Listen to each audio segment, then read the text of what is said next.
Hello everyone. तो आज हम केमिस्ट्री में लेकर आए हैं 12th क्लास का चैप्टर 9 जिसका नाम है उपसंयोजन यौगिक। इस वाले चैप्टर में हम लोग देखेंगे बड़े बड़े यौगिकों का नामकरण करना। 1 मिनट। तो इस वाले में हम लोग क्या करने वाले हैं, बड़े बड़े यौगिकों का नामकरण करना सीखेंगे। जैसे कि उपसंयोजन यौगिक क्या होते हैं उनका नामकरण करना। जैसे कि ये आपका है उपसंयोजन यौगिक और इसका नामकरण बहुत ही परेशान करता है ना। हर बार आता भी है बोर्ड एग्जाम में। तो इसका नामकरण बहुत परेशान करता है, इसलिए करता है क्योंकि इसमें इलेक्ट्रॉनिक ऑक्सीकरण संख्या निकालकर तब नामकरण करना होता है। इतना आसान नहीं होता है, इसका स्टेप बाय स्टेप नामकरण करना होता है, फिर उसका ऑक्सीकरण भी देखना होता है। तो बहुत आसानी से आप कर सकेंगे अगर इस वीडियो के एंड तक देखेंगे तो बिल्कुल आसानी से। जैसे कि हम कर रहे हैं कि यहाँ पे आपका हो जाएगा पोटेशियम, फिर हो जाएगा आपका हेक्सा, फिर हो जाएगा आपका साइनो, हेक्सा साइनो, फिर हो जाएगा आपका फेरेट, फिर आपका यहाँ पे हो जाएगा 2। ये आपका इसका हो जाएगा नामकरण। तो इससे भी बड़े बड़े और इसके भी जो अलग अलग तरीके के होते हैं यौगिकों का सबका नामकरण करना आप भी सीख जाएंगे। और वीडियो को लास्ट तक देखिए, उसके बाद आप देखिए मन में आपको कोई चिड़चिड़ापन परेशानी नहीं होगी, ये मेरा दावा है। तो शुरू करते हैं इस चैप्टर को। तो इस चैप्टर में जाने से पहले ये भी सीखेंगे, इस पर भी आएंगे, लेकिन इससे पहले एक टॉपिक होता है द्विक लवण का, संकुल लवण का, जिसपे प्रश्न भी बनते हैं। तो द्विक लवण क्या होता है उसको देख लेते हैं। तो द्विक लवण जो होता है दो लवणों से बना यौगिक होता है, नाम से ही लग रहा है द्विक लवण। पोटास एलम इसका उदाहरण होता है, जो बोलते हैं पोटास एलम फिटकरी। पोटास एलम को क्या बोलते हैं हम लोग, फिटकरी। इसका जो सूत्र होता है वो आपका होता है K2SO4 इंटू Al2SO4 का होल थ्राइस और 24H2। ठीक है, जलीय विलयन यानी कि जल वाले अंश को बोलते हैं हम लोग फिटकरी बोलते हैं, पोटास एलम है। इसको द्विक लवण इसलिए कहते हैं क्योंकि ये दो लवणों से मिलकर बना हुआ है। ठीक है, दो लवणों से मिलकर बना हुआ है, लेकिन दो लवणों से मिलकर बना हुआ ये बड़ी बात नहीं है भाई। बहुत से कितने सारे यौगिक है जो दो लवणों से, 3 लवणों से, 4 लवणों से मिलकर बने होते हैं। इसमें कौन सी खास बात है? खास बात ये है कि जिन दो लवणों से मिलकर ये बना हुआ है दोनों स्पष्ट रूप से दिखाई पड़ रहे हैं। देखिए ये लवण क्या है आपका पोटेशियम सल्फेट, ये लवण क्या है आपका एल्युमिनियम सल्फेट। दोनों को दोनों लवण के आपस में पूरा से रिएक्शन किए, घुले मिले हैं क्या कि सारे सल्फेट एक जगह और सारे जो धातुविक होते हैं एक जगह, ऐसा कुछ है क्या? नहीं ना, दोनों लवण स्पष्ट रूप से अलग अलग दिखाई पड़ रहे हैं, इसीलिए इसको बोलते हैं हम लोग ये क्या है आपका द्विक लवण है। ताकि आप देख सकते हो साफ साफ कि ये तो भाई दो लवणों से मिलकर बना हुआ है और इसको जब जब जल में घोला जाएगा तो दोनों लवण अलग अलग हो जाएंगे, मतलब ये क्या है आपका द्विक लवण है। ये जिनसे बना हुआ है वो बाद में उन्हीं में टूट जाता है, द्विक लवण है। और एक होता है संकुल लवण, जैसे कि ये क्या है संकुल लवण है। इनको उपसंयोजन यौगिक को ही क्या कहते हैं, संकुल लवण कहते हैं। संकुल क्यों? क्योंकि ये किन किन से बने हुए हैं और कहाँ कहाँ से आए हुए हैं इनका स्पष्ट रूप से बताना मुश्किल होता है ना।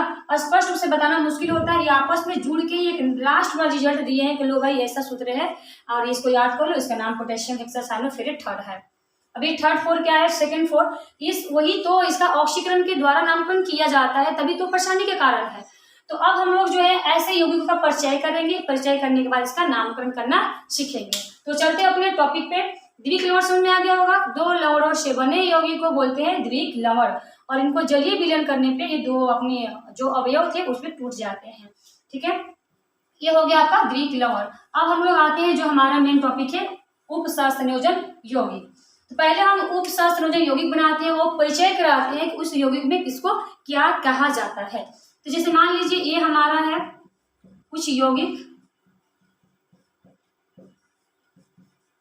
ऐसा है, ठीक है, ऐसा यौगिक है। तो ये या कोई यौगिक मान लीजिए ऐसा है, कोई यौगिक मान लीजिए ऐसा है, ये हमारा NH3 रहेगा, NH3 का होल 6 ऐसा। दोनों में अंतर देख रहे होंगे, एक तरफ है एक तरफ लास्ट में, एक तरफ शुरू में है। इस तरफ जब रहेगा तो बोलेंगे इसको केटायन। क्या कहा जाता है इसको? केटायन कहा जाता है। इसको क्या कहा जाता है? केटायन। अगर बड़ा ब्रैकेट के, ये भी ध्यान दीजिएगा कि उपसंयोजन यौगिक को हम लोग बड़ा ब्रैकेट में लिखते हैं, ये इसकी पहचान होती है कि ये उपसंयोजन यौगिक है। इस तरफ वाले ब्रैकेट के इस तरफ वाले कुछ रह रहा है, इसका मतलब वो केटायन होगा। अगर ब्रैकेट के इस तरफ कुछ है मतलब वो क्या होगा हमारा एनायन होगा। क्या होगा हमारा एनायन होगा। जब एनायन इससे अलग हुआ है कुछ रिएक्शन करेंगे और क्लोरीन इससे अलग हो जाएगा तो यहाँ पर धनात्मक छोड़ जाएगा, ठीक है, और केटायन इससे अलग होगा तो इस पर ऋणात्मक छोड़ा जाएगा। मतलब ऐसे देखिए, इसको अलग करेंगे हम तो क्या होगा, ये Fe CN6 और ये हमारा क्लोरीन हो गया इससे अलग, यानी कि क्लोरीन को भगा रहे, क्लोरीन को अलग कर रहे हैं।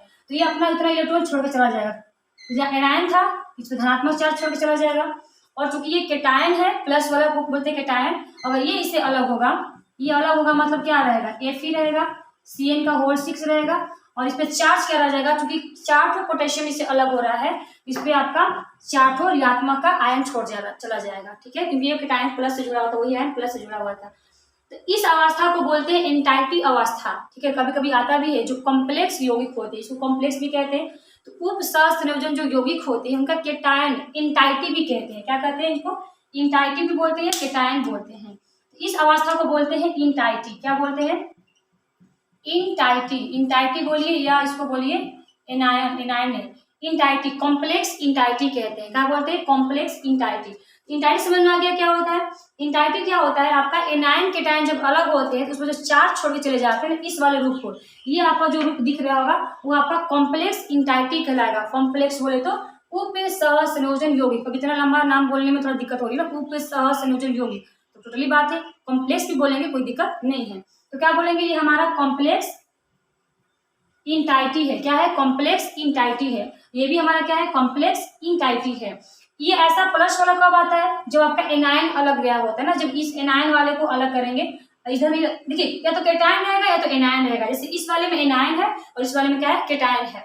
और टोटली जो बड़ा ब्रैकेट में आपको दिख रहा होगा उसको बोलते हैं उप सहसंयोजन क्षेत्र, क्या बोलते हैं इस वाले को, उप सहसंयोजन क्षेत्र कहा जाता है। जैसे ये केटायन हो गया तो ये सब क्या हुआ, बचा हुआ भाग क्या हो गया, जो कि बड़ा ब्रैकेट में है, तो बड़ा ब्रैकेट वाले को टोटली को बोलते हैं हम लोग उप सहसंयोजन क्षेत्र, ठीक है, क्या बोलते हैं इसको, उप सहसंयोजन क्षेत्र।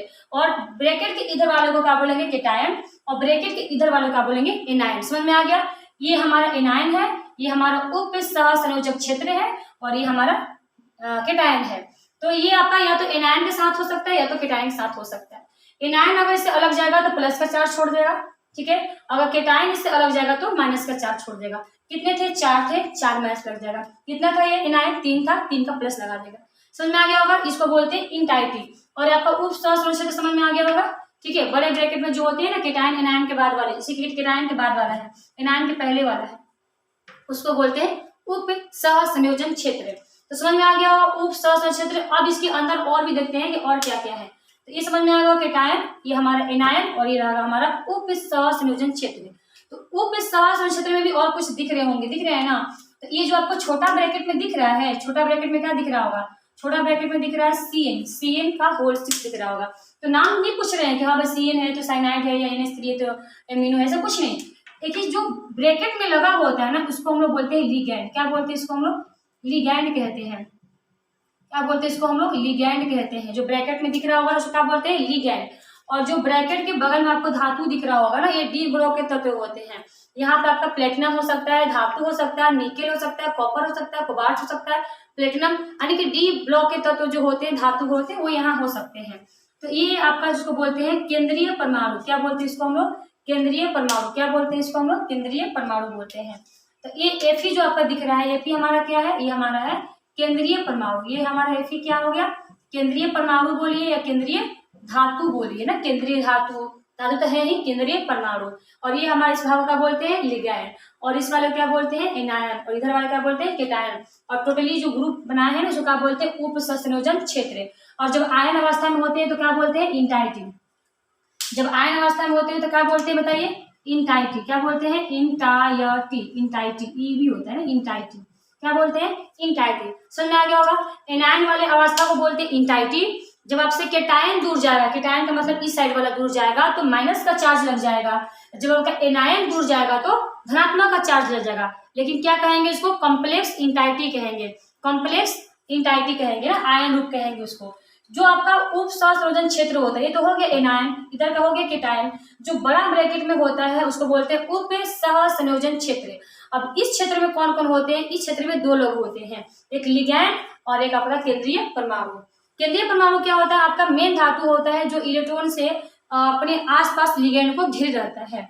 घेर रहना मतलब क्या है, जैसे मान लीजिए ये हमारा Fe है और इसके आसपास कितने सारे CN जुड़े हैं, तो 6 जुड़े हुए हैं, सॉरी 8 हो गया ना, 6 जुड़े हैं। यहाँ भी सी एन है, यहाँ भी सी एन है, यहाँ भी सी एन, यहाँ भी सी एन, यहाँ भी सी एन है। तो इसको बोलते हैं, एक आकृति बना रहा है, संरचना बना रहा है, तो इसको बोलते हैं केंद्रीय परमाणु। और लिगैंड जो होते हैं ना, केंद्रीय परमाणु से आसपास क्या होते हैं, घिरे होते हैं। केंद्रीय परमाणु से क्या होते हैं, आसपास घिरे होते हैं। तो इतना परिचय समझ में आ गया आप लोगों को, परिचय कि उप सहस्राब्दी क्षेत्र क्या होता है, जो बड़ा ब्रैकेट के अंदर होता है। ब्रैकेट के अंदर कितने लोग होते हैं, 2 लोग होते हैं, एक केंद्रीय परमाणु और एक लिगैंड होते हैं। लिगैंड क्या होते हैं, जो केंद्रीय परमाणु से चारों तरफ से घिरे रहते हैं। ये हमारा केंद्रीय परमाणु Fe हो गया, और सारे लिगैंड क्या किए हैं, आपस में 6 बॉन्ड बना के घिरे हुए हैं, यानी कि उससे उप सहसंयोजन बॉन्ड बनाए हुए हैं ना, बॉन्ड बनाए हैं। और इस तरफ वाले को बोलते हैं एनायन और इस तरफ वाले को बोलते हैं केटायन। बाकी कुछ समझ में आ गया होगा, इंटाइटी कैसे निर्माण होता है समझ में आ गया होगा। अब हम चलते हैं, इसका ऑक्सीकरण निकालना सीखते हैं, उसके बाद ना नामकरण करने में मजा आएगा, क्योंकि बिना ऑक्सीकरण नामकरण नहीं होगा। तो इसको हम साफ कर लेते हैं, परिचय समझ में आ गया होगा। इंटाइटी, उप सहसंयोजन क्षेत्र क्या होता है, लिगैंड क्या होते हैं, केंद्रीय परमाणु क्या होते हैं। अब हम लोग आते हैं अगले पड़ाव पे, इसमें हम लोग देखेंगे ऑक्सीकरण संख्या कैसे निकाला जाता है। हमें ऑक्सीकरण किसका निकालना होता है, केंद्रीय परमाणु का निकालना होता है। तो पहले हम सीखेंगे ऑक्सीकरण निकालना। क्या निकालना, ऑक्सीकरण निकालना, ऑक्सीकरण संख्या निकालना, ऑक्सीकरण संख्या निकालना। ठीक है, क्या निकालना, ऑक्सीकरण संख्या ज्ञात करना सीखेंगे। क्या करना, ज्ञात करना है। कैसे ज्ञात करते हैं, बड़े बड़े यौगिक में ऑक्सीकरण संख्या ज्ञात करें। जैसे मान लीजिए ये हमारा है Fe का निकालना है, और इसमें आपका Cn का होल 6 दिया है, Cl3 माइनस दिया है। तो इसमें आपको निकालना क्या है, इसमें Fe का निकालना है। क्या निकालना है, Fe का ऑक्सीडेशन निकालना है, यानी कि ऑक्सीकरण संख्या निकालना है। किसका निकालना है, Fe का निकालना है आपका ऑक्सीकरण संख्या। ठीक है, और मान लीजिए बड़ा सा यौगिक दिया है, निकेल दिया है, CO का होल 4 दिया है। इस वाले में आपको क्या करना है, Na का निकालना है। किसका निकालना है, Na का ऑक्सीकरण संख्या निकालना है। क्योंकि केंद्रीय धातु का आप ऑक्सीकरण निकालना जानेंगे तभी आपका नामकरण हो पाएगा। इसका नामकरण में आपका उसका ऑक्सीकरण का ज्ञात करने आना चाहिए। तो ये आपको 2 बता रहे हैं, बाकी आप लोग कर लेंगे। ये आपका नामकरण करने के लिए क्या होता है, कैसे निकाला जाता है। अगर आपको Fe का निकालना है, किसका निकालना है, आपका Fe का निकालना है ना ऑक्सीकरण की, इसमें ऑक्सीकरण कितना आएगा, तो आपको Cn का पता होना चाहिए, Cl का पता होना चाहिए। अगर आप निकेल का निकाल रहे हैं तो आपको सब इसके निकेल के छोड़ के बाकी सारे को आपका ऑक्सीकरण पता होना चाहिए। अगर नहीं पता है तो हम उसको लिस्ट बनाते हैं कि किसका कितना होता है। देखिए जितने भी हाइड्रोजन सदस्य हैं, हाइड्रोजन में क्या क्या होते हैं, जैसे फ्लोरीन है, क्लोरीन है, ब्रोमीन है, आयोडीन है। फ्लोरीन, ब्रोमीन, आयोडीन अगर आपके बीच में रह रहा है, लिगैंड की जगह पर रह रहा है, तो उस सबका ऑक्सीकरण पहले से ही आपका क्या होता है, -1 होता है। सबका कितना होता है, -1 होता है। इसका भी कितना होता है, -1। सभी लोग क्या होता है, -1। और आपका Cn है तो Cn का भी कितना होता है, -1। तो हम आपका लिस्ट बना ही देते हैं एकदम फ्रेश, ताकि आपको अच्छे से समझ में आ जाए कि किसका कितना होता है, और उसी के सहारे हम लोग निकालेंगे ऑक्सीकरण संख्या। ठीक है, फ्लोरीन का कितना होता है, -1। क्लोरीन कितना होता है, -1। ब्रोमीन का कितना होता है, -1। और आयोडीन भी आएगा तो -1। और Cn का भी कितना होता है, -1 हो गया। और भी आपको बता दें, CO है, CO रहेगा तो कितना लिखना है, 0। H2O कितना लिखना है, 0। NH3 का कितना ऑक्सीकरण लिखना है आपको, 0 बताएंगे कब काम आएगा। ठीक है, NH3 का कितना लिखना है आपको ऑक्सीकरण में, NH3 का कितना लिखना है, NH3 का भी लिखना है आपको 0। पोटेशियम रहेगा तो कितना लिखना है आपका, इसका होता है +1। कितना होता है, +1। और इस सब की सहायता से आप ऑक्सीकरण आसानी से निकाल सकते हैं। जैसे देखिए यहाँ पे देखिए, इस वाले फॉर्मूले में हमें निकालना किसका है, तो निकालना हमें Fe का ऑक्सीकरण संख्या। अगर इसका निकालना है तो हमें Cn का और Cl का पहले से पता होना चाहिए, तभी जाकर आपका Fe का निकल सकेगा ऑक्सीकरण संख्या। तो अब हमको पता तो हो ही गया कि Cn का कितना होता है, Cn का होता है -1। क्लोरीन कितना होता है, क्लोरीन का होता है -1। अब इस सब के कैलकुलेशन से हम आसानी से निकाल सकते हैं ऑक्सीकरण संख्या। कैसे, इसका निकालना है, Fe का हमें पता नहीं है तो इसको हम x मान लेते हैं। Fe का पता नहीं है तो क्या मान लेंगे, x मान लेंगे, क्योंकि हमें तो निकालना है। बीच में जो होते हैं, इन दोनों के बीच में प्लस का चिन्ह दिया जाता है, जिसके Fe और Cn के बीच में क्या डाल देंगे, प्लस का चिन्ह डालते हैं। और उसके बाद क्या है आपका Cn है, Cn का कितना होता है आपका -1 ऑक्सीकरण होता है, पहले से ही पता है। Cn ब्रैकेट में लिख दिया -1, चूंकि ये Cn है कितना, संख्या कितनी है, Cn है भी तो अकेला Cn थोड़े है, Cn 6 है, तो एक Cn का होता है -100 -1। मेरे पास टोटल Cn कितने हैं, 6 है, तो 6 का मल्टीप्लाई जाएगा। उसके बाद बीच में भी प्लस चिन्ह देगा। ब्रैकेट से मतलब नहीं है, हमें यौगिक से मतलब है। लोहा के बाद क्या था, सी आ रहा था, लिख दिए। अब इसके बाद क्या, किसका नंबर है, क्लोरीन का नंबर है। कितना होता है भाई साहब, 1 होता है। ये क्लोरीन का होता है -1, लेकिन क्लोरीन एक थोड़ी है, कितना है, 3 है, तो -1 से क्या कर लेंगे, 3 कर लेंगे। ठीक है, अब यहाँ के क्वेश्चन आपको पता ही होगा, बड़े बड़े मैथ के 2-2 चैप्टर मैथ बनाते हो, ये तो बन ही जाना चाहिए, बोर्ड मैथ है। तो कैसे सॉल्व होगा बताइए, कैसे सॉल्व होगा। ये हम देख रहे हैं कि ये हमारा x का x लिख देंगे। ठीक है, x का x प्लस माइनस कितने होते हैं, -1 × 6 कितने होते हैं, 6। फिर यहाँ पे प्लस माइनस कितने होते हैं, माइनस, गुना करें कितना हो जाएगा, 3। और बराबर में क्या लिखा होता है, 0। देखिए अगर इसमें धनायन चार्ज कुछ होता है तो बराबर कुछ का लिख देंगे, लेकिन कुछ नहीं है तो क्या लिखना होता है, 0 लिखना होता है। तो बराबर के बाद क्या जाएगा हमारा, 0। अब हम क्या देख रहे हैं कि हम ये देख रहे हैं कि यहाँ पे क्या है, x -6 और -3 कितना होते हैं, -9 बराबर 0। और इधर जाकर क्या हो जाएगा, ये +9 हो जाएगा। ऐसे आप ऑप्शन निकाल सकते हो। ठीक है, अगर इसका निकालना है तो क्या लिखेंगे, निकेल को मान लेंगे x, बीच में क्या लिखना है, प्लस। CO का क्या होता है, CO एक लिगैंड और ब्रैकेट में है। टोटली CO का हम लिखवा चुके हैं, कितना होता है, 0। CO का है कितना आपका, 0। एक CO का 0 है, ये है कितना, 4। और 4 है 8 है, आना तो 0 ही है। और चूंकि इसमें आयन चार्ज कुछ है क्या, नहीं है, तो क्या लिखना होता है, 0 लिखना होता है। तो यहाँ से हम क्या देख रहे हैं, x प्लस ये मल्टीप्लाई 0 बराबर 0 आने की, यहाँ पे निकेल का ऑक्सीजन क्या आएगा, 0 आएगा। ठीक है, ये समझ में आया होगा। तो अब भर भर के प्रैक्टिस करेंगे, बहुत सारा निकालेंगे विन्यास, आने की आज हमको सीख जाना ही जाना है और सीखना ही है। तो अभी हम साफ कर रहे हैं, इसके बाद हम आते हैं और एग्जाम्पल लेकर। ठीक है, सीखना है मतलब सीख जाना है, बिना ऑक्सीजन का बात नहीं बनने वाली है। अगर यौगिक का नामकरण करना है तो हमें करना ही होगा, ऑक्सीकरण को निकालना ही होगा। और प्रश्न लाते हैं, जैसे मान लीजिए यहाँ पे लिखा है K4 FeCN का होल 6, इसका निकालना है, इसका ऑक्सीकरण निकालना है। और मान लीजिए प्रश्न ले आ रहे हैं हम CO NH3 का होल 6, ब्रैकेट के बाद क्या हो जाएगा, Cl3, इसका ऑक्सीकरण पता है ना क्या निकालना है, केंद्रीय परमाणु का निकालना। ओके, इसमें केंद्रीय परमाणु कौन है पता है ना, फेरस है, इसमें आपको निकालना है Fe का। और इसमें कौन है, कोबाल्ट है, तो इसमें निकालना है हमें कोबाल्ट का। किसका निकालना है, कोबाल्ट का। एक और प्रश्न दे देते हैं, जैसे कि मान लीजिए Pt, एक आयनिक प्रश्न देते हैं ना, आयन में कैसे बनाया था। ये Pt हो गया हमारा, Cl2 Br2। ठीक है, ये इसके हो जाएंगे। और लास्ट में दे देते हैं आपके 2 आयन, चलेगा ना। और इसमें आपको निकालना है, इसमें निकालना है आपका Pt का, Pt बोले तो प्लेटिनम का निकालना है। ठीक है, प्लेटिनम का निकालना है। तो करते हैं, क्या करना है हमें, सबसे पहले जिस केंद्रीय परमाणु का निकालना है उसको मान लेंगे x, और इसको छोड़ के बाकी आपके साथ जो भी दिखाई दे रहे हैं उसको ऑक्सीकरण आपको रख देना है और फिर काउंट कर देना है, आपका रिजल्ट आ जाएगा। तो करते हैं, हम क्या करेंगे, इस वाले यौगिक में Fe के निकालना है ना, इसको मान लेंगे x। क्या मान लिया हम, x। यहाँ शुरू करते हैं, शुरुआत में आपको केटायन मिल रहा है, इसमें क्या लिखा हुआ, के बोले तो पोटेशियम। पोटेशियम पहले से ऑक्सीजन क्या होता है आपका, 1 होता है, इसका 1 होता है। क्योंकि पोटेशियम एक तो है नहीं, पोटेशियम कितना है हमारा, 4 है, तो 1 बोले क्या करना पड़ेगा हमें, 4। और इन दोनों के बीच में पता है क्या लगाना है, प्लस लगाना है। इस वाले Fe, ये जो हमारे महाशय है, इनका पता है ना निकालना, इन्हीं का तो निकालना है। A2 का मान लेंगे हम x। फिर Fe और Cn के बीच में क्या लगाना है हमें, प्लस। Cn का क्या होता है, ऑक्सीकरण पता है ना, हमें इसका निकालना है, तो बाकी सबका हमें आना चाहिए। और नहीं पता है तो हम लिस्ट पहले से बना चुके हैं। तो Cn का होता है आपका -1, ये गया हमारा -1, और है कितना, ये 6। आयन है क्या इसके ऊपर, जैसे इसमें आयन है ना, इसमें आयन है क्या, नहीं है, तो आपको क्या लगाना होता है, 0। सॉल्व कीजिए, 1 गुणे 4 से करेंगे 4 हुआ, आपका x हुआ, प्लस माइनस माइनस हुआ, और 1 से 6 से गुणा करेंगे 6 हुआ, बराबर में 0। सॉल्व करेंगे कितना हो जाएगा, आपका आना है यहाँ पे -2, और बराबर उधर जाएगा तो क्या हो जाएगा, +2। तो इस वाले यौगिक में जो Fe का ऑक्सीजन आने वाला है, क्या आने वाला है आपका, +2 आने वाला है। निकालना जान गए ना, क्योंकि ये बहुत जरूरी है, इससे भाग नहीं सकते, ये निकालना आएगा तभी आप इसका नामकरण कर सकते हैं। अगर नामकरण नहीं कर सकते हैं तो फिर एग्जाम में होइएगा परेशान, क्योंकि ये आपका परेशानी का कारण है, चिड़चिड़ापन दिला देगा। और हम क्या कर रहे हैं, आपको चिड़चिड़ापन दूर कर रहे हैं, कमजोरी दूर कर रहे हैं, ठीक है ना। लास्ट देखिएगा, सारे कमजोरी चिड़चिड़ापन आपके दूर हो जाएंगे। इस वाले में हम कॉपर को मान लिए, कोबाल्ट को मान लिए x, बताइए ना, क्योंकि इधर तो कुछ थे नहीं।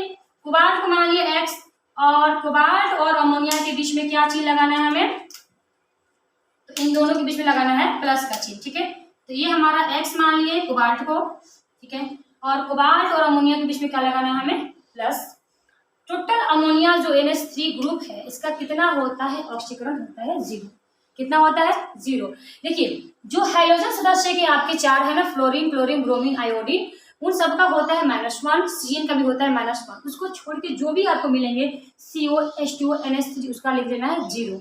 क्या लिख देना है 0। और यौगिक बनाने में ये आपका 2 ठो लिगेंड यहाँ से और ये लिगेंड इंपॉर्टेंट है, क्लोरीन और CN, और इन दोनों में ये तीनों इंपॉर्टेंट है। तो बाकी आपको याद करना ही नहीं है, ठीक है ना।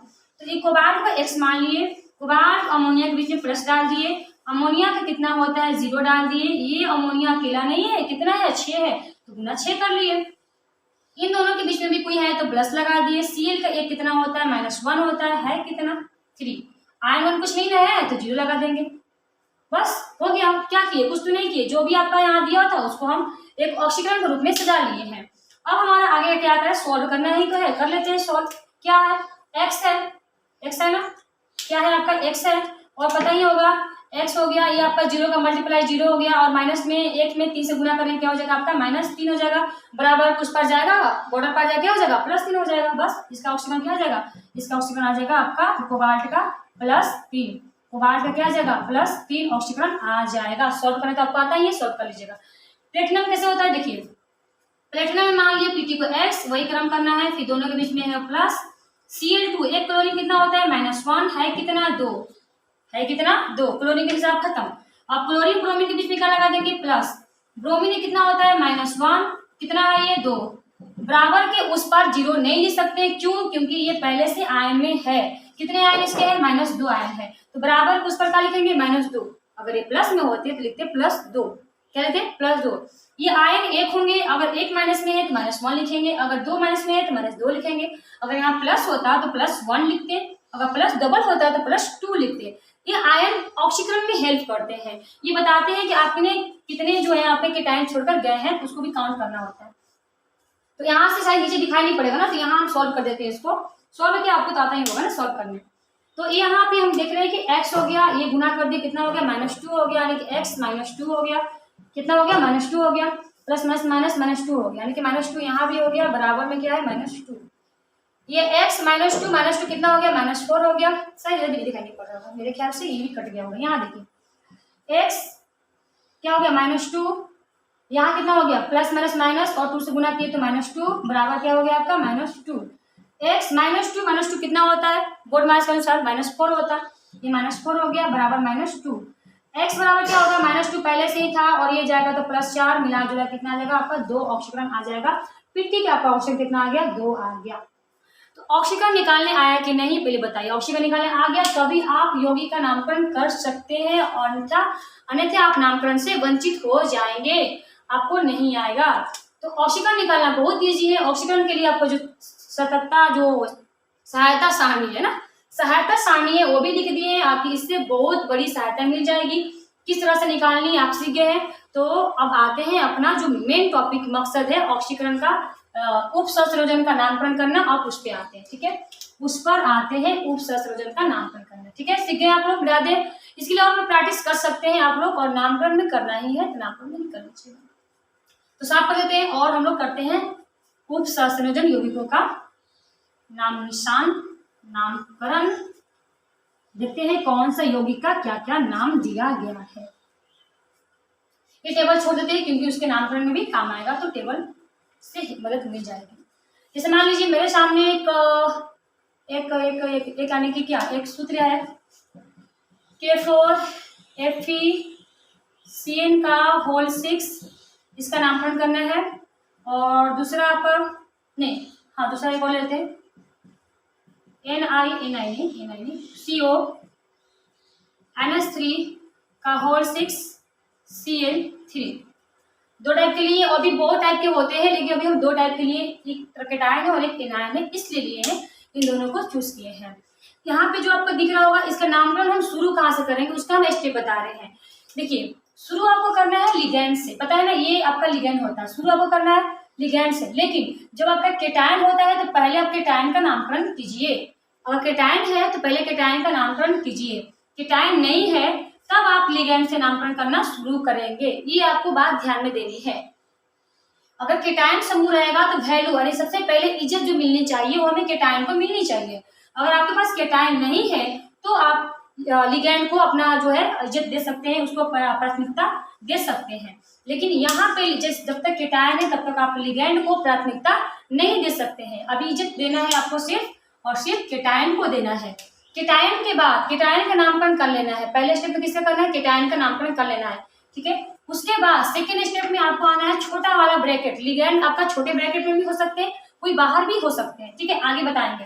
तीसरा स्टेप हमारा वही रहेगा उस टाइप का जिसमें लिगेंड आपके अलग अलग रहते हैं। तीसरा स्टेप देख लीजिए, जैसे मान लीजिए ये बड़ा ब्रैकेट है, कोबाल्ट है, NH3 का होल 5 Cl है, ठीक है, और मान लीजिए यहाँ पे Cl2, ऐसा कुछ प्रश्न है, 3 टाइप के हो गए। चलिए यहाँ पे लिगेंड 6 है और यहाँ भी 6 ही है, लेकिन एक आपका लिगेंड ब्रैकेट से बाहर है, तो उसका भी नामकरण बताएंगे कैसे करना है। पहले समझ लेना कि केटायन है तो पहले केटायन को वैल्यू करना है, और केटायन नहीं है तब लिगेंड पे जा सकते हैं। तो नंबर 1 में हम केटायन का नामकरण करेंगे और नंबर 2 में हम लिगेंड का नामकरण करेंगे। अगर लिगेंड आपका अंदर और बाहर ऐसा भी हो तो पहले हम बाहर वाले का नामकरण करते हैं, लिगेंड में भी, ठीक है ना, नियम होता है लिगेंड में भी। इस स्थिति में पहले इसका नामकरण करेंगे और इस स्थिति में अगर केटायन नहीं है तो पहले लिगेंड का नामकरण करेंगे, ठीक है। यहाँ भी नहीं है, हम लिगेंड का नामकरण करेंगे, लेकिन यहाँ लिगेंड 2 है, अब किसका नामकरण करें। तो इस स्थिति में जो आपका खुला में होगा उसका आपको नामकरण करना है, और जो पैक होता है उसके बाद इसका नामकरण करना है, ठीक है। 3 स्थिति आपको बता दी कि पहले नंबर पे किसका नामकरण करना है। अगर ऐसी स्थिति है केटायन वाला तो पहले केटायन का नामकरण करना है, फिर केटायन नहीं है सिर्फ लिगेंड है तो आपको लिगेंड का नामकरण करना है। छोटे ब्रैकेट सॉल्व करना होता है ना, पहले छोटे ब्रैकेट में जाना है, लेकिन ठीक है लिगेंड का कर सकते हैं, लेकिन लिगेंड में भी एक अलग लिगेंड है, वहां पे क्या चुने, किसको चुने। तो उस स्थिति में हम जो बाहर लिगेंड होता है ना उसका पहले नामकरण करना होता है, ठीक है, करके बताएंगे कैसे करना होता है। तो नंबर 1 इसका नाम, नंबर 2 इसका नाम, क्योंकि भाई प्राथमिकता इसको देना है, नंबर 2 में लिगेंड में जाना है। नंबर 3 में आपको जो आपका ये है ना केंद्रीय धातु परमाणु, फेरस है तो फेरस बोलिए, कोबाल्ट है तो कोबाल्ट बोलिए, है ना। अब इसका ये 1 हो गया तो इसका क्या जाएगा, ये 2 जाएगा, ठीक है। लिगेंड के जस्ट बाद इसका नामकरण करना होता है। उसके बाद आपका क्या होगा, लिगेंड हो गया। अब लिगेंड के बाद धातु हो गया। चौथा स्टेप जो होता है वो हमारा होता है इसका ऑक्सीकरण संख्या। क्या होता है उसका, ऑक्सीकरण संख्या होता है। और ऑक्सीकरण संख्या निकालने के बाद जो होता है देखिए 1 2 स्टेप हो गया। तीसरा इसका स्टेप क्या आ जाएगा, ऑक्सीकरण संख्या, क्योंकि जस्ट केंद्रीय धातु के बाद क्या निकलना होता है, ऑक्सीकरण। अगर एनायन है तो एनायन का नामकरण करना होता है, ठीक है, उसके लास्ट में एनायन कर देंगे। तो इसको हम स्टेप से लिख देते हैं, ऐसे समझ में नहीं आएगा, स्टेप बाय स्टेप समझ में आ जाएगा। इसके स्टेप क्या क्या है, नामकरण के स्टेप देखिए, बाउंस मत कीजिए, स्टेप देखिए। फर्स्ट स्टेप में आपको क्या करना है, केटायन का नामकरण करना है। किसका नामकरण करना है, केटायन का। अगर है तो केटायन कर लीजिए, अगर केटायन नहीं है, ठीक है, और अगर किसी में केटायन नहीं है तो केटायन नहीं है तो आप लिगेंड का नामकरण कीजिए। किसका कीजिए, लिगेंड का नामकरण कीजिए। उसके बाद क्या करना है, हमें लिगेंड का नामकरण करना है। लिगेंड में भी अगर आपके लिगेंड अंदर और बाहर टाइप के ऐसा कुछ है, कोई ब्रैकेट में कोई ब्रैकेट में नहीं है, तो जो नहीं है पहले ब्रैकेट में ना उसका पहले नामकरण कीजिए। चलिए तीसरा स्टेप में क्या करना है, आपका केंद्रीय धातु का नामकरण करना है। किससे करना है, केंद्रीय धातु का नामकरण करना है। केंद्रीय धातु क्या होते हैं, यही आपके फेरस है, कोबाल्ट है, और जो भी कोबाल्ट निकेल है उसका नामकरण करना है। चौथा स्टेप में क्या करना है, आपका केंद्रीय धातु जो आपका है उसी का ऑक्सीकरण निकालना है। क्या निकाल लेना है, ऑक्सीकरण निकालना है। और ऑक्सीकरण संख्या को किस में लिखना है, रोमन में लिखना है, रोमन में लिखना है ऑक्सीकरण संख्या को। और पांचवा स्टेप है क्या, एनायन को लिख लीजिए। अगर एनायन है तो क्या लिखिए, एनायन को। ध्यान दीजिएगा, केटायन होगा तो एनायन नहीं होगा, और एनायन होगा तो केटायन नहीं होगा। तो अगर केटायन है तो पहले केटायन नाम लिखना है, केटायन इसमें नहीं है तो लास्ट में एनायन डालेंगे ना, लास्ट में एनायन है, इसका चौथा पॉइंट आपका एनायन चला जाएगा। ऐसे नामकरण करना होता है। तो समझ गए 5 स्टेप इसके हैं, हम स्टेप से इसका नामकरण करके आपको दिखाते हैं। क्या करते हैं, स्टेप से नामकरण करके दिखाते हैं। इस वाले का करते हैं, देखिए इस वाला का हम देख रहे हैं कि केटायन का करना है। क्या इसमें केटायन दिख रहा है, नहीं दिख रहा है तो नहीं करेंगे, नहीं है तो कहाँ से करें। तो जब केटायन नहीं है तो दूसरा स्टेप क्या करें, लिगेंड का कीजिए। चलो भाई लिगेंड का कर लेते हैं, क्या कर लेते हैं, लिगेंड का कर लेते हैं। लेकिन लिगेंड में भी 2 है, तो सबसे पहले बताया ना बाहर वाले करना है। बाहर का नाम क्या है, क्लोरो।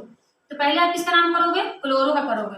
फिर आपका देखिए इसको एमीन बोलते हैं। एमीन कितना है, 5 है, तो केमिस्ट्री में 5 को पेंटा कहते हैं। तो लिखेंगे हम पेंटा एमीन। क्या लिखेंगे हम, पेंटा एमीन। ये क्लोरो पेंटा एमीन, ये क्लोरो बाहर वाले लिगेंड को लिख दिए और अंदर वाले को लिख दिए पेंटा एमीन। चलिए ये हमारा लिगेंड का कहानी खत्म। उसके बाद किसका नाम डालना है, केंद्रीय धातु का। केंद्रीय धातु हमारा क्या है, कोबाल्ट। क्या है, कोबाल्ट हो गया, कोबाल्ट। चौथा स्टेप क्या कर रहा है कि केंद्रीय धातु का ऑक्सीकरण लिखिए, यानी कि निकालने के लिए सिखाए थे ना कैसे निकालना है ऑक्सीकरण, बताया था अभी जस्ट पीछे ही सीखे थे। इसका ऑक्सीकरण यहाँ काम आता है, नामकरण में बोले थे ना कि नामकरण में ऑक्सीकरण काम आता है। कोबाल्ट का निकालना है, आप इसको x मान लेना, ठीक है, आप तो आ ही गया होगा। तो कोबाल्ट को क्या मान लेना है, आपको x मान लेना है। ये हमारा x हो गया, क्या हो गया हमारा, ये एक्स हो गया, दोनों के बीच में प्लस। NH3 का आपका 0 होता है, NH3 कितना होता है, 0 होता है। ये है कितना आपका 5 कि दोनों के बीच में प्लस। क्लोरीन कितना होता है -1, और इधर भी तो क्लोरीन है, कितना होता है इसका -1 है, कितना 2, -1 एक क्लोरीन का गुना कर देना, 2 कर देना है। तो आप इतना सोच मत करो, मिला जुला क्या देख लो कि भाई इसका तो 0 कहानी हो गया, -1 -2 करेंगे, -2 -1 -2 हो जाएंगे -3, ब्रैकेट के यानी कि बॉर्डर पार जगह हो जाएंगे +3, मिला जुला के आपको जो आएगा वो 3 आएगा, और उसको रोमन में लिखना है। तो 3 को हमने दिए 3, और 5वां स्टेप कर रहा है, कैटायन है, एनायन है, बिल्कुल इसमें एनायन है, क्या है, क्लोरीन है, तो लिख दीजिए क्लोराइड, क्या लिख दीजिए क्लोराइड। और लास्ट वाले में आपका डाइट्राई नहीं करना होता, बस लिगैंड वाले जो होता है डाइट्राई जोड़ना होता है, 4 है कि 5 है, और ना कैटायन 4 है कोई मतलब नहीं है, एनायन 5 है कोई मतलब नहीं है ना, बस अंदर वाली लिगैंड की संख्या जो होती है 5 है तो पेंटा डालेंगे, 4 है तो टेट्रा डालेंगे, ये मायने रखता है। समझ में आ गया होगा आपको स्टेप बाय स्टेप। तो अभी हम करते हैं इसका नामकरण, ठीक है, इसका नामकरण करते हैं, चलिए कीजिए, इसका नामकरण कीजिए, इसका नामकरण कीजिए। तो कैसा नामकरण करेंगे, देखिए पहले हमको कैटायन करना है, कैटायन है इसमें, बिल्कुल नहीं है, कैटायन है ही नहीं। जब कैटायन नहीं है तो नंबर 2 पे है, क्या किसका करना है, लिगैंड का करना है। चलिए लिगैंड कौन है, यही तो है, छोटा ब्रैकेट वाले को लिगैंड बोलते हैं, समझाया ना कि इस वाले में जिसको केंद्रीय धातु है ये लिगैंड है, ये एनायन है, और इधर वाले क्या होते हैं, कैटायन होते हैं। लिगैंड कितना है आपका 6 है, 6 क्या बोलते हैं, हेक्सा, 6 क्या बोलते हैं आपको, हेक्सा कहते हैं, हेक्सा। हेक्सा यानी कि NH3 को क्या बोलते हैं, एमीन, ये हमारा हो जाएगा हेक्सा एमीन, क्या हो जाएगा, हेक्सा एमीन। चलिए भाई लिगैंड तो हो गया, अब किसे करना है, केंद्रीय धातु, क्या है हमारा, कोबाल्ट, क्या है हमारा केंद्रीय धातु, कोबाल्ट। कोबाल्ट के बाद क्या करना होता है, उसका ऑक्सीकरण निकालना होता है ना, निकाल दीजिए ऑक्सीकरण, क्या करना है इसको, कोबाल्ट के बाद ऑक्सीकरण निकालना, निकालिए ऑक्सीकरण, निकालिए, कैसे निकलेगा, कोबाल्ट को मान लेंगे X, उसको निकालना है तो ACO और NH3 के बीच में डाल देंगे प्लस, NH3 का होता है 0, है को कितना 6, लिख देंगे 6, फिर दोनों के बीच में क्या डालेंगे प्लस, और ये क्लोरीन कितना होता है, क्लोरीन का होता है -1, ये है कितना 3, तो लिख देंगे -3 से गुना कर लेंगे। अब बाकी आप खुद सोच सकते हैं कि इसका तो कहानी खत्म, 0 हो गया, ये -1 3 से गुना करके बनाएगा -3, उधर जाके बराबर को भेजेंगे ना तो क्या हो जाएगा +3, 3 ही आने वाला है, और 3 को क्या लिखना है, हमें रोमन में लिखना है। तो कोबाल्ट थर्ड, और चूंकि इसके बाद चलो होगा ऑक्सीकरण हो गया, रोमन में भी होगा। अब लास्ट स्टेप क्या कर रहा है, एनायन का नामकरण कीजिए। एनायन हमारा क्या है, क्लोरीन, क्लोरीन क्या बोलते हैं, क्लोराइड, क्या बोलते हैं, क्लोराइड। ये लास्ट में रहेगा तो क्लोराइड, यही अंदर रहेगा तो क्या बोलना है, क्लोरो बोलना है, ठीक ना, ऐसे बोलना है क्लोराइड। तो कितना अच्छा से नामकरण हो गया ना, hexa amine cobalt third chloride, hexa amine cobalt third chloride. कैसे आया, पहले लिगैंड का नामकरण किए, 6 था तो हेक्सा एमीन का एमीन कोबाल्ट का नाम देना था, उसका ऑक्सीकरण निकाले 3 आया था, फिर लास्ट वाले एनायन का नाम क्लोराइड कर दिए। चलिए अब हम देखते हैं इनका नामकरण करते हैं, जो कि ऊपर में आपको लिखा हुआ प्रश्न है। अब तो करने आ गया होगा ना। पहला स्टेप क्या कर रहा है, कैटायन, क्या कैटायन है, बिल्कुल है, क्या है आपका पोटेशियम, क्या है आपका पोटेशियम, कैटायन का नाम क्या है पोटेशियम, लिख लिए पोटेशियम। और इस कैटायन हो जाने के बाद क्या करना है आपको, लिगैंड का नामकरण करना है। लिगैंड है क्या, बिल्कुल है, अब ब्रैकेट में आ जाइए, ये बाहर का हो गया, और बड़े ब्रैकेट में आइए और छोटे में चले जाइए, छोटे में क्या है, लिगैंड है। तो ये लिगैंड है कितने, ये आपके 6 हैं, 6 क्या बोलते हैं, हेक्सा। ये CN को क्या बोलते हैं, साइनो, क्या बोलते हैं CN को, cyano, cyano, hexacyano, CN क्या बोलते हैं, साइनो। तो पोटेशियम हेक्सा साइनो यानी कि लिगैंड का नामकरण हो गया। अब किसका नाम डाले, आप डाल देते हैं केंद्रीय धातु, क्या है हमारा फेरेट, क्या है हमारा फेरेट, क्या है हमारा फेरेट, यानी फेरस को बोले फेरेट, फेरेट भी हो गया। अब चौथा स्टेप क्या कर रहा है कि ऑक्सीकरण निकालिए, किसका भाई, जो केंद्रीय धातु है यानी कि लोहा का निकालिए। तो निकालिए ऑक्सीकरण, कितना आएगा, यहाँ पे पता है ना कि इसका निकाले थे अभी जस्ट में, कितना आता जी, 2 आएगा सर, कैसे 2 आएगा। तो अब आप लोग खुद से काउंट करना सीख जाइए, इतने लंबे लंबे ऑक्सीकरण निकालने से कोई फायदा नहीं है, 2 आएगा, कैसे आएगा। तो हम सोच रहे हैं कि अरे इसको तो x मानना है, इसको 1 होता है ना, -1 होता है, इसका -1 होता है, और गुना 6 करेंगे -6 आएगा ना, और इसको x मान लिए हैं। ये क्या होता है 1, ये 1 से 4 में गुना करेंगे कितना होगा, 4 आएगा ना। तो 4 -